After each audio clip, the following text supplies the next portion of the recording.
శ్రీ మహాగణాధిపతయే నమః.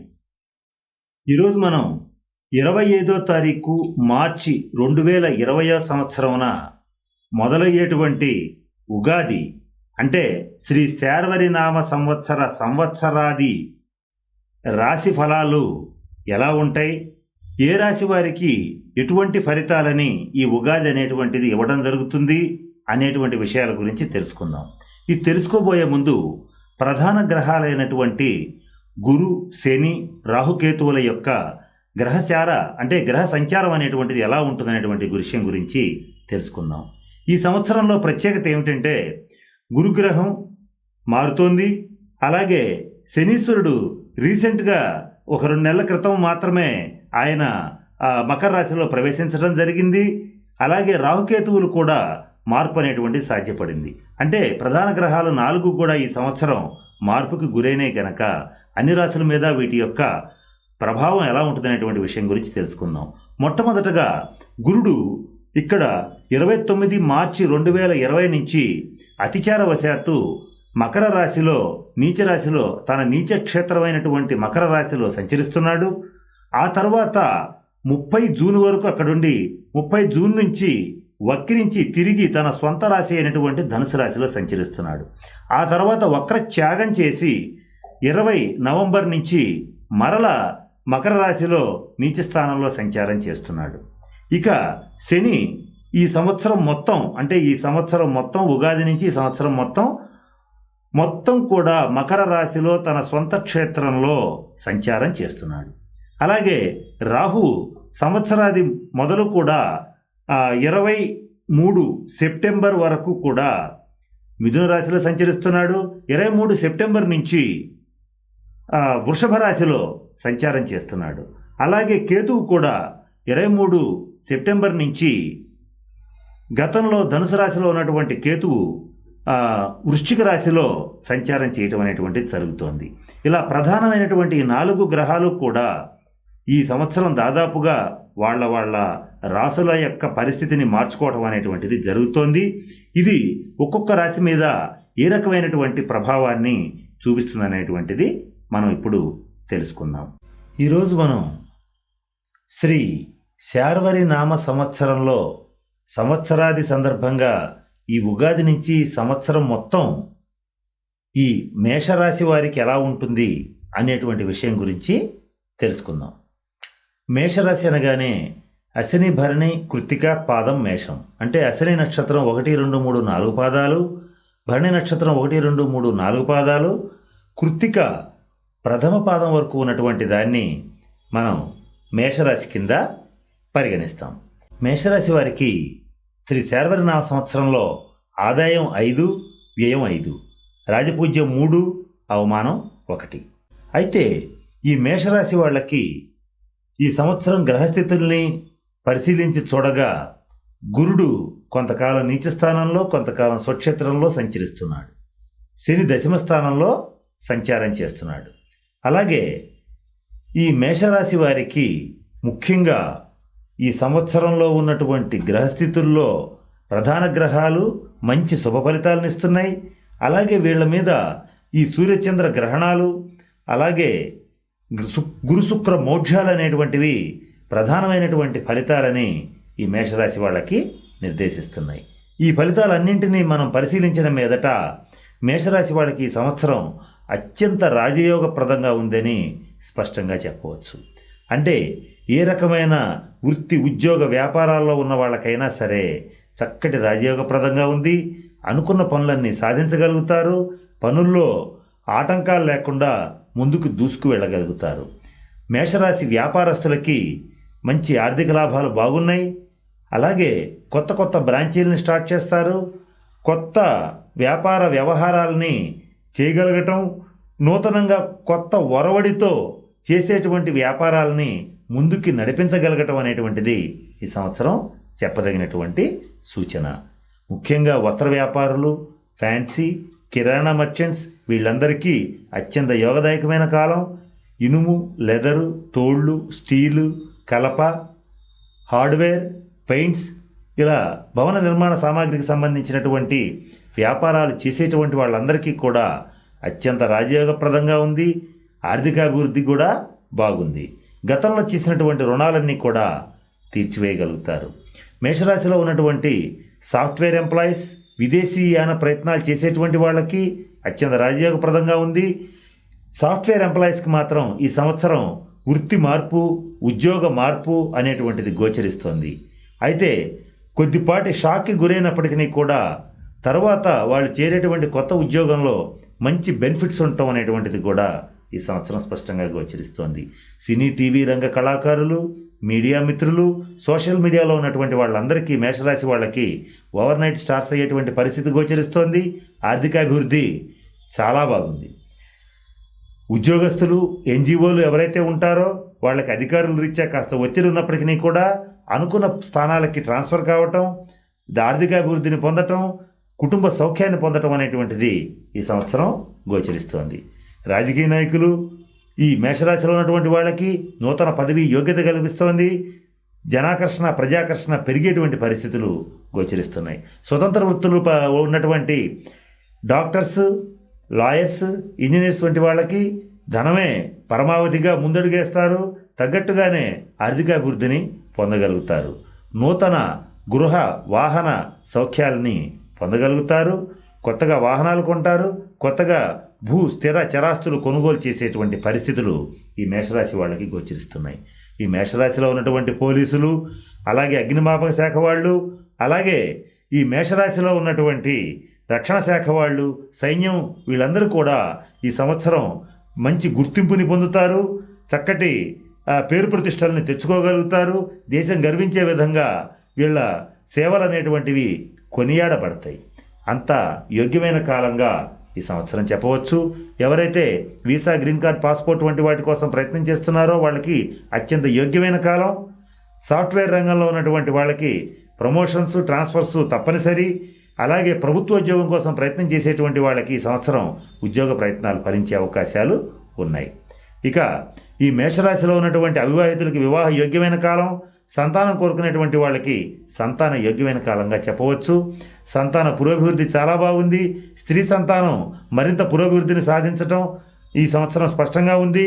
ఈ సంవత్సరంలో ఖచ్చితంగా శుభకార్యాలు చేస్తారు.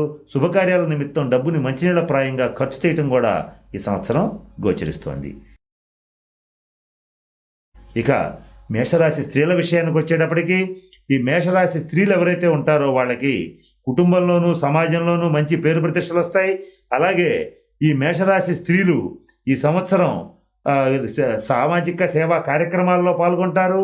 సొంతగా ట్రస్టులను ఏర్పాటు చేస్తారు. ఏర్పాటు చేసేటువంటి ట్రస్టుల ద్వారా వీళ్ళు సామాజిక సేవా కార్యక్రమాలని మరింత జోరుగా ముందుకు తీసుకెళ్లేటువంటి పరిస్థితి గోచరిస్తోంది. మేషరాశిలో ఉన్నటువంటి స్త్రీలు, రాజకీయాల్లో ఉన్నటువంటి వాళ్ళకి నూతన పదవి యోగ్యత లభిస్తోంది.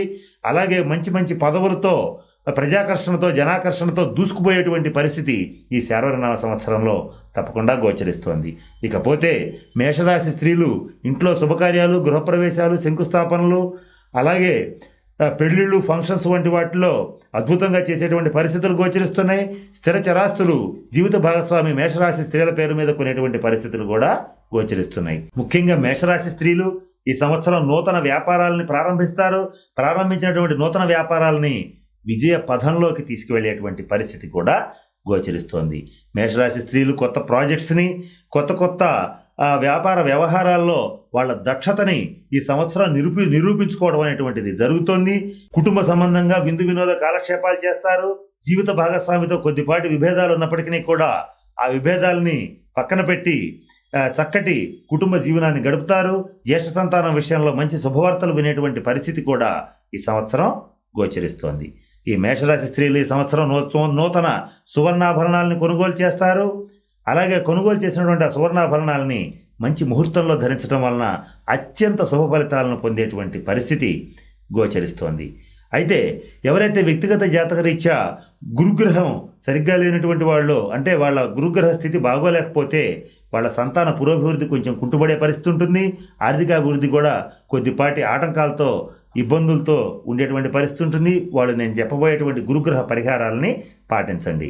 ఎవరైతే అనారోగ్య సమస్యలతో బాధపడేటువంటి మేషరాశి వాళ్ళు ఉంటారో వాళ్ళు నేను చెప్పబోయేటువంటి శనిగ్రహ పరిహారాలను పాటించండి. ఈ సంవత్సరం మేషరాశి వాళ్ళకి ఆరోగ్యరీత్యా కొన్ని చిక్కులు కనపడుతున్నాయి. ఖచ్చితంగా తలనొప్పి, ఈఎన్టీ సమస్యలు, మెడనొప్పి, నడునొప్పి వంటి జాయింట్ పెయిన్స్ అటువంటి వాటితో ఇబ్బంది పడతారు. అలాగే ముఖ్యంగా మేషరాశి స్త్రీలు పీసీఓడి సమస్యలు, గర్భ సంబంధమైన సమస్యలతో బాధపడేటువంటి పరిస్థితి గోచరిస్తోంది. అలాగే ఆహార విహార నియమాలు అనేటువంటిది మేషరాశి స్త్రీలు కానీ పురుషులు కానీ ఈ సంవత్సరం ఖచ్చితంగా పాటించడం అనేటువంటిది చెప్పదగిన ముఖ్యమైన సూచన.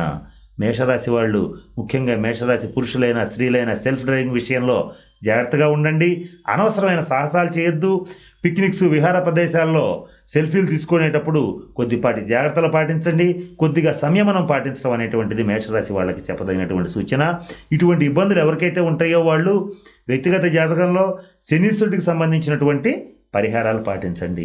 జీవితంలో అనుకోని ఆటంకాలు, అనుకోని ఉపద్రవాలు వచ్చేటువంటి వాళ్ళు నేను చెప్పబోయే కేతుగ్రహ పరిహారాలు పాటించండి. ఎవరైతే కమిషన్ వ్యాపారం చేస్తారో వాళ్ళు, అలాగే లాటరీస్, స్పెక్యులేషన్స్, అలాగే కమిషన్ బేసిక్ మీద వ్యాపారాలు చేసేటువంటి వాళ్ళు, వీళ్ళందరూ కూడా వాళ్ళ రంగాల్లో అభివృద్ధిని సాధించడం కోసం రాహుగ్రహ పరిహారాలు పాటించండి. ఈ మేషరాశిలో ఉన్నటువంటి బంగారు, వెండి వ్యాపారాలు చేసేటువంటి వాళ్ళు, జ్యువెలరీ వ్యాపారం చేసేటువంటి వాళ్ళకి అత్యంత లాభాలు కలిగించేటువంటి అంశంగా గోచరిస్తోంది. అయినప్పటికీ కూడా నిర్ణయాలు తీసుకునేటప్పుడు కొంచెం ఆచితూచి నిర్ణయాలు తీసుకుంటే ఆ లాభాలు ద్విగుణీకృతం అయ్యేటువంటి పరిస్థితులు స్పష్టంగా గోచరిస్తున్నాయి. నేను చెప్పిన పరిహారాలన్నింటినీ దృష్టిలో పెట్టుకుని ఈ మేషరాశి వాళ్ళందరూ కూడా నేను చెప్పిన పరిహారాలు పాటించి, ఎలాగూ ఈ సంవత్సరం మేషరాశి వాళ్ళకి అత్యద్భుతంగా ఉంది కనుక ఉన్న కొద్దిపాటి ఇబ్బందుల్ని కనుక తొలగించుకోగలిగినట్లయితే చక్కటి జీవితాన్ని, చక్కటి ఆర్థిక అభివృద్ధిని, చక్కటి కుటుంబ సౌఖ్యాన్ని, నూతన గృహ వాహనాలని కొనుగోలు చేయగలుగుతారు. గురుగ్రహ పరిహారం. గురువారం నాడు కానీ, పుష్యమి నక్షత్రం రోజున కానీ 16,000 గురుగ్రహానికి జపం చేయించి కిలోంబాతిక నాటు శనగలు దానం చేయాలి. ఈ కార్యక్రమం మీ దగ్గరలో ఉన్నటువంటి శివాలయంలో చేయాలి. ఇక రెండవది ఏంటంటే, ప్రముఖ శైవ క్షేత్రాలైనటువంటి శ్రీశైలం, మహానంది, శ్రీకాళహస్తి, అరుణాచలం వంటి ప్రముఖ శైవ క్షేత్రాలను గురువారం నాడు 6 నెలలకు ఒకసారి కానీ, సంవత్సరానికి ఒకసారి కానీ దర్శించగలిగితే ఖచ్చితంగా గురుగ్రహ అనుగ్రహం కలుగుతుంది. అలాగే దత్తాత్రేయ చరిత్ర, సాయి చరిత్ర పారాయణ చేయగలిగితే ఖచ్చితంగా గురుగ్రహ అనుగ్రహం కలుగుతుంది. అలాగే మీ దగ్గరలో ఉన్నటువంటి దక్షిణామూర్తి, రాఘవేంద్ర స్వామి, సాయిబాబా గారు వంటి దేవాలయాల్లో 16 గురువారాల పాటు రోజుకి 16 ప్రదక్షిణలు చొప్పున చేయగలిగితే గురుగ్రహ అనుగ్రహం కలుగుతుంది. మీ దగ్గరలో ఉన్నటువంటి శివాలయంలో 16 గురువారాల పాటు ఈశ్వరుడికి అభిషేకం చేయించగలిగితే గురుగ్రహ అనుగ్రహం అనేటువంటిది తప్పకుండా కలుగుతుంది. వీటిలో మీకు చేతనైనంత వరకు చేయండి. అయితే విదేశాల్లో ఉన్న వాళ్ళకి కానీ, అలాగే ఆర్థిక పరిస్థితులు సహకరించినటువంటి వాళ్ళకి కానీ కొన్ని తంత్ర ప్రక్రియలను ఇప్పుడు చెప్పబోతున్నాను. ఆ చెప్పేటువంటి తంత్ర ప్రక్రియల్లో మీకు కుదిరినన్ని, మీకు చేతనైనన్ని చేయగలిగితే తప్పనిసరిగా గురుగ్రహ అనుగ్రహం అనేటువంటిది కలుగుతుంది. వాటిలో మొట్టమొదటిదిగా ఎల్లప్పుడూ మీ దగ్గర ఎల్లో కలర్ కర్చీఫ్, పసుపు రంగు జేబు రుమాలని దగ్గర ఉంచుకోండి. రెండవది ఏంటంటే, 16 గురువారాల పాటు మీ దగ్గరలో ఉన్నటువంటి గోశాలలో కానీ, మీ ఇంటి దగ్గర ఆవులకి కానీ నాటు శనగలు, బెల్లం తినిపించండి. అలాగే కుడి చేతికి, జబ్బకి కానీ, నడుముకి కానీ రావి చెట్టు వేరుని పుష్యమి నక్షత్రం రోజున కానీ, గురువారం రోజున కానీ రావి చెట్టుకి ఒక నమస్కారం చేసి ఆ వేరుని సేకరించి కట్టుకోగలిగితే ఖచ్చితంగా గురుగ్రహ అనుగ్రహం అనేటువంటిది కలుగుతుంది.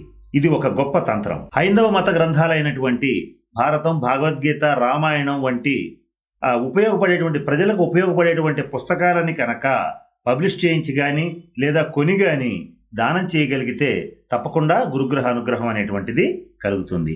కారణం ఏంటంటే, ఈ గ్రంథాలకు, విద్యాలయాలకు, గ్రంథాలయాలకు, దేవాలయాలకు అధిదేవత అయినటువంటి గురుగ్రహం యొక్క అనుగ్రహం సంపాదించాలంటే ఇది గొప్ప మంచి రెమెడీ కింద మీకు పనిచేస్తుంది. మీకు తెలిసినటువంటి ఒక 16 మంది పేద విద్యార్థులకి పరీక్ష ఫీజులు కట్టడం కానీ, అలాగే వాళ్ళ విద్యకి అవసరమైనటువంటి ఆర్థిక సహాయం అందించడం కానీ చేసేటట్లయితే గురుగ్రహ దోషాలన్నీ కూడా తొలగిపోతాయి. రాహుగ్రహ పరిహారాలు అంటే, రాహుగ్రహ దోషంగా ఉన్నప్పుడు వాళ్ళు చేయవలసిన పరిహారాలు ఏంటో మీకు ఇప్పుడు తెలియజేస్తాను. ఫస్ట్, మీ దగ్గరలో ఉన్నటువంటి శివాలయంలో రాహుగ్రహ సంఖ్య అయినటువంటి 18 అంటే 18,000 బ్రాహ్మణులతో జపం చేయించి కిలోంబాతిగా మినుములు గనక దానం చేసేటట్లయితే రాహుగ్రహ దోషాలన్నీ తప్పకుండా తొలగిపోతాయి. అలాగే విజయవాడలో ఉన్నటువంటి కనకదుర్గ అమ్మవారి గుడి దర్శించగలిగితే రాహుగ్రహ అనుగ్రహం అనేటువంటిది తప్పకుండా కలుగుతుంది. తర్వాత 18 శుక్రవారాల పాటు లలితా సహస్రనామ పారాయణ చేయగలిగితే రాహుగ్రహ అనుగ్రహం తప్పకుండా కలుగుతుంది.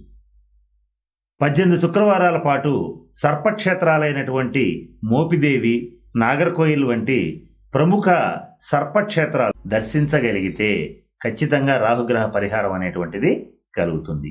లేదా కనీసం సంవత్సరానికి ఒక్కసారైనా సరే శ్రీకాళహస్తిలో కాలసర్ప దోషానికి శాంతి పూజ చేయించుకుంటే రాహుగ్రహ దోషం పూర్తిగా నివారణ అవుతుంది. ఇక ఇవి చేయలేనటువంటి వాళ్ళు, విదేశాల్లో ఉన్నటువంటి వాళ్ళు, ఆర్థికంగా ఇబ్బందులు ఉన్నటువంటి వాళ్ళ కోసం కొన్ని తంత్ర ప్రక్రియల్ని నేను తెలియచేస్తాను. వాటిలో మీకు అనుకూలమైనటువంటివి పాటించండి. వాటిల్లో మొదటిగా ప్రతి శనివారం కనీసం ఇలా 18 శనివారాల పాటు ఒక భర్త లేనటువంటి వృద్ధ స్త్రీకి ఆహారం అందించడం కానీ, ఆమెకి సంబంధించినటువంటి సహాయం, ఆర్థిక సహాయం కానీ ఏదైనా సహాయం చేసేటట్లయితే ఖచ్చితంగా రాహుగ్రహ దోషం అనేటువంటిది నివారణ అవుతుంది. అలాగే బార్లీ గింజల్ని పారేటువంటి నీటిలో, నదిలో కానీ దగ్గరలో ఉన్న కాలువలో కానీ కలిపేటట్లయితే దాంట్లో ఉన్నటువంటి జలచరాలు దాన్ని ఆహారంగా తీసుకుంటాయి. అప్పుడు రాహుగ్రహ దోష నివారణ అనేటువంటిది జరుగుతుంది. ఇంట్లో ప్రతి గదిలోనూ పొద్దున్నే నిద్ర లేవగానే కానీ, కంటికి ఎదురుగా కనపడేటట్లుగా కానీ ఒక నెమలి పింఛాన్ని గనక కనపడేటట్లుగా ఉంచుకోగలిగితే రాహుగ్రహ దోషం అనేటువంటిది తప్పకుండా పోతుంది. ఆ ఇంట్లోకి రాహుగ్రహ దోషం అనేటువంటిది ప్రవేశించదు.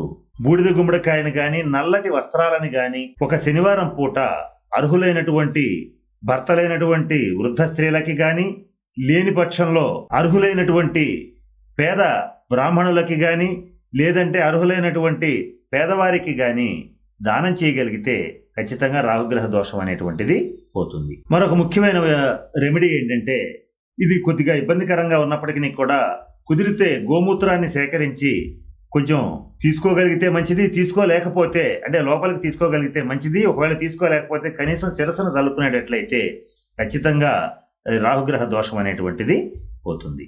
అలాగే ఒక 18 గురువారాల పాటు ఆవులకి మినుములు తినిపించగలిగితే ఖచ్చితంగా ఈ రాహుగ్రహ దోషం అనేటువంటిది తప్పకుండా తొలగిపోతుంది. ఈ పరిహారాల్లో మీకు చేతనైనంత వరకు చేసి రాహుగ్రహ దోషాన్ని నుంచి బయటపడటం అనేటువంటిది చెప్పదగిన సూచన. శని దోష పరిహారాలు అంటే శని దోషాన్ని తప్పించుకోవాలంటే ఏ పరిహారాలు చేయాలి? మీ దగ్గరలో ఉన్నటువంటి శివాలయంలో శనివారం నాడు శనీశ్వరుడికి 19,000 జపం చేయించి బ్రాహ్మణులతో 1 కిలోంబాతిక నల్ల నువ్వులను గనక దానం చేయగలిగితే ఖచ్చితంగా శనిదోష పరిహారం అనేటువంటిది జరుగుతుంది. మందపల్లిలో కానీ, శనిసింగణాపూర్లో కానీ కనీసం సంవత్సరానికి ఒకసారి శనీశ్వరుడికి అభిషేకం చేయించగలిగితే శనిగ్రహ దోష నివారణ అనేటువంటిది ఖచ్చితంగా సాధ్యపడుతుంది. మీ దగ్గరలో ఉన్నటువంటి శివాలయంలో ఉన్న నవగ్రహాలయంలో శనీశ్వరుడికి 19 ప్రదక్షిణాల చొప్పున 19 శనివారాల పాటు చేయగలిగితే తప్పకుండా శనీశ్వరుడి యొక్క అనుగ్రహం కలుగుతుంది. ఆ శని బాధలన్నీ కూడా తొలగిపోతాయి. అలాగే దగ్గరలో ఉన్నటువంటి శివాలయంలో ఉన్నటువంటి నవగ్రహాలయంలో 8 శనివారాల పాటు శనీశ్వరుడికి తైలాభిషేకం జరిపించండి. దానివల్ల కూడా పూర్తిగా శనిగ్రహ బాధలన్నీ కూడా తొలగిపోతాయి. వీటిలో మీకు కుదిరినన్ని, మీకు అందుబాటులో ఉన్నన్ని చేసేటట్లయితే ఖచ్చితంగా శనిదోష నివారణ అనేటువంటిది సాధ్యపడుతుంది. ఇక ఎవరైతే విదేశాల్లో ఉంటారో, ఆర్థికంగా కొంత ఇబ్బందుల్లో ఉంటారో, చేయలేని పరిస్థితుల్లో ఉంటారో వాళ్ళ కోసం శనిదోష నివారణ కోసం కొన్ని తంత్ర ప్రక్రియలు ఇప్పుడు మీకు తెలియచేస్తాను. వాటిలో మొట్టమొదటిగా మీ కుడి చేతికి కానీ, నడుముకి కానీ మీ దగ్గరలో ఉన్నటువంటి మీకు అందుబాటులో గనక ఉండేటట్లయితే ఒక జమ్మి చెట్టు దగ్గరికి వెళ్ళి నమస్కరించి జమ్మి చెట్టు వేరుని గురువారం నాడు కానీ, పుష్యమి నక్షత్రం రోజున కానీ సేకరించి దాన్ని గనక కట్టుకోగలిగితే ఖచ్చితంగా శనీశ్వరుడి యొక్క బాధల నుంచి విముక్తులవుతారు. ఇక రెండవది, నల్ల నువ్వులు తీసుకుని పారేటువంటి నదిలో కానీ, మీ దగ్గరలో ఉన్నటువంటి ప్రవహించే నీటిలో గనక జలచరాలకు అంటే చేపలు, తాబేళ్లు ఉండేటువంటి అంటే జలచరాలంటే జలంలో నివసించేటువంటి జీవాలకి గనక ఆహారంగా వేయగలిగితే తప్పకుండా శనిగ్రహ దోష నివారణ జరుగుతుంది. అలాగే మీకు దగ్గరలో ఉన్నటువంటి నల్ల కుక్కలకి లేదా కనీసం కుక్కలకి రొట్టెలు కనుక తినిపించగలిగితే కాలభైరవ స్వరూపమైనటువంటి కుక్కకి ఆహారం తినిపించడం ద్వారా తప్పకుండా శనిదోష నివారణ అనేటువంటిది జరుగుతుంది. శనీశ్వరుడి వాహనమైనటువంటి కాకికి ఆహారం పెట్టగలిగినా కూడా ప్రతిరోజు ఇలా చేయగలిగితే ఖచ్చితంగా శనిదోష నివారణ అనేటువంటిది జరుగుతుంది. అయితే వీటిల్లో మరొక అందరూ చేయదగినటువంటి విషయం ఏంటంటే, ప్రతి శనివారం ఆవుకి బెల్లం కనుక తినిపించగలిగితే శనిదోష నివారణ అనేటువంటిది తప్పకుండా జరుగుతుంది. కనీసం ఇలా 19 శనివారాలు నియమంగా చేయగలిగితే తప్పకుండా శనిదోష నివారణ జరుగుతుంది. అయితే ఇవేవి చేయలేని పొజిషన్లో ఉన్న వాళ్ళు ఎవరైతే ఉంటారో వాళ్ళు చేయవలసిన మరొక ముఖ్యమైన పరిహారం ఏంటంటే, వృద్ధులకి కానీ వికలాంగులు కావలసినటువంటి, ఇప్పుడు వికలాంగులకి చక్రాల కుర్చీలు ఇవ్వడం, అలాగే వికలాంగులకి కావలసినటువంటి ఆర్థిక సహాయం అందించటం, ఇలా వృద్ధులకి ఏమీ చేయలేనటువంటి పేదవాళ్ళకి వాళ్ళకి ఏదైనా సరే నల్ల కంబళ్ళు కానీ ఆహారం కానీ ఇవ్వగలిగితే, అవసరమైనంత వరకు ఆర్థిక సహాయం చేయగలిగితే తప్పకుండా ఈ శనిగ్రహ దోష నివారణ అనేటువంటిది ఖచ్చితంగా సాధ్యపడుతుంది. కేతుగ్రహ పరిహారాలు అంటే కేతుగ్రహం యొక్క దోషం ఉండేటట్లయితే ఆ పరిహారాలు ఏ పరిహారాలు చేసుకోవాలనేటువంటి విషయం గురించి మీకు తెలియజేస్తాను. వాటిలో మొట్టమొదటిగా 7000 జప సంఖ్య మీ దగ్గరలో ఉన్నటువంటి శివాలయంలో బ్రాహ్మణులతో చేయించి కిలోంబాతికి ఉరవలు గనక దానం చేయగలిగితే కేతుగ్రహ దోషం తొలగిపోతుంది. అలాగే సర్పక్షేత్రాలైనటువంటి మోపిదేవి, కుక్కి సుబ్రహ్మణ్య దేవాలయం, అలాగే నాగర్కోయిల్ వంటి ప్రముఖ సర్పక్షేత్రాలని సంవత్సరానికి ఒకసారి దర్శించండి. లేదా సంవత్సరానికి ఒకసారి కాళహస్తిలో కాలసర్ప దోషానికి శాంతి పూజ చేయించినట్లయితే కేతుగ్రహ దోషం సంపూర్తిగా తొలగిపోతుంది. అలాగే కాణిపాకం వంటి ప్రముఖ గణపతి దేవాలయాలని సంవత్సరానికి ఒక్కసారి దర్శించగలిగితే తప్పకుండా కేతుగ్రహ దోషం అనేటువంటిది పూర్తిగా వెళ్ళిపోతుంది. అలాగే ఇది చేయలేని వాళ్ళు మీ దగ్గరలో ఉన్నటువంటి శివాలయంలో 7 బుధవారాల పాటు గరికెతో గణపతిని గనక పూజించగలిగితే కేతుగ్రహ దోషం సమూలంగా తుడిచిపెట్టుకుపోతుంది. ఇలా పూజలు చేయలేనటువంటి పరిస్థితి ఉన్నవాళ్ళు, అంటే విదేశాల్లో ఉన్నవాళ్ళు కానీ, అలాగే స్వదేశంలో ఉన్నా కూడా ఆర్థిక స్తోమత సహకరించినటువంటి వాళ్ళు కానీ, అనేక కారణాల రీత్యా ఈ పైన పరిహారాలు చేయలేనటువంటి వాళ్ళకి కొన్ని తంత్ర ప్రక్రియలని ఇప్పుడు చెప్తాను. వాటిలో మీకు చేతనైన చేసి కేతుగ్రహ దోషం నుంచి బయటపడండి. వాటిల్లో మొట్టమొదటిగా నల్ల కుక్కలకి ఆహారం తినిపించండి. ఒకవేళ నల్ల కుక్కలు దొరకకపోయినా కనీసం కుక్కలకి ఆహారం తినిపించేటట్లయితే కేతుగ్రహ దోషం అనేటువంటిది పోతుంది. అలాగే మరొక ముఖ్యమైన రెమెడీ ఏంటంటే, ఇంటిలో కంచు పాత్రలు వాడండి. అలాగే కేతుగ్రహ బాధలను నుంచి బయటపడాలనుకునేటువంటి వాళ్ళు ఇంట్లో ఉన్నటువంటి విరిగిపోయిన కుర్చీలు, పగిలిపోయిన బల్లలు ఇవన్నీ కూడా అనవసరంగా దాచిపెట్టి మచ్చు బలాల మీద పెట్టకుండా వాటన్నింటినీ కనుక తీసేయగలిగితే కేతుగ్రహ బాధలన్నీ కూడా తొలగిపోతాయి. ఇక మరొకటి ఏంటంటే, రాత్రిపూట పాలలో కుంకుమ పువ్వును గనక కలిపి సేవించేటట్లయితే, అంటే తాగేటట్లయితే కేతుగ్రహ బాధలు తొలగిపోతాయి.